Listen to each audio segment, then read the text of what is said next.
Hey everyone, my name is Nathan Kidd. I'm with Method Music Productions. We are based out of Edmonton, Alberta, and this is my interview for Musixon. So the first question is, how do I use a reference track while mixing? I really like this question a lot because I use reference tracks all the time when I'm mixing.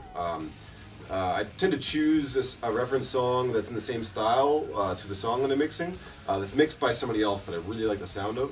And I don't overanalyze it. I kind of just use it to make sure my mix is in the same ballpark as far as like EQ goes or overall levels of instruments compared to each other. I use it a lot in the low end to make sure the low end's sitting pretty even for sure.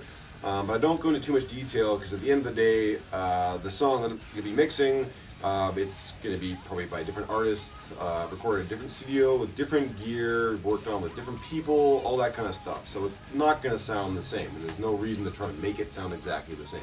You want them to be its own thing, right? So at the end of the day, I just use the reference track just to make sure my track is in the same ballpark as my reference. The second question is, when do I often use dynamic EQ? I use dynamic EQ all the time on vocals. I use it to de-ess the vocal. I think this is a really important step because I tend to use lots of layers of compression when I mix a vocal. That and also tracking. I have at least one compressor on my track vocals, and during mix stage, probably at least two compressors on the track, hitting around like -4, -6 dB gain reduction. And I also use parallel compression a lot. I use several tracks. Usually hitting the compressors a little harder. Like I'll do a 21 ratio, hitting more closer to like -15 dB gain reduction. It really brings out the nuance of the vocal, but of course it also brings out the nasty kind of sibilance that the vocal has, right? So putting a de-esser on it just really tones that down, like in that 7K range. And it takes away all that kind of cringy sound from the vocal when it's compressed quite a bit. So that's why I think it's really important to have. So the third question is, what's my favorite EQ plugin for vocals? For me, it's got to be the Waves SSL channel strip. First off, this is a great all-around plugin for anything.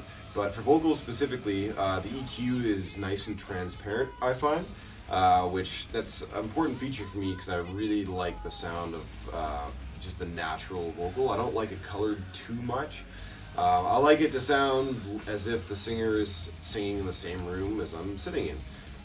But it's a 4-band EQ with a high and a low pass filter, which the filters work great. The slope on them is great, and the EQ just in general, when you cut or boost, it all tends to sound pretty natural. And on top of that, the plugin has a couple extra features. It's a channel strip, so it's got a great compressor with a super fast attack option, which is fantastic on vocals, and it's got a gate, which is good if you're doing any kind of live mixing, that kind of stuff. So the final question is, what are my thoughts on small monitors for mixing? I tend to do pretty much all my mixing on bigger monitors. We have the 8-inch Yamahas here with a sub, and you can just hear every frequency range of these speakers. I really like them.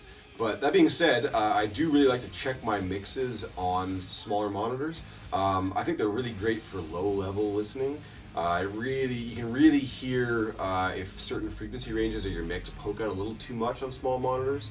Also, it's really important to make sure your mix translates from big speakers to little speakers. On little speakers, you don't have that same low-end response, so you still want to be able to hear the fundamental tone of instruments like bass and your kick drum and that kind of thing on your small monitors.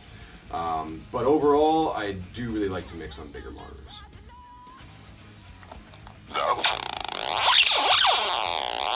Seriously.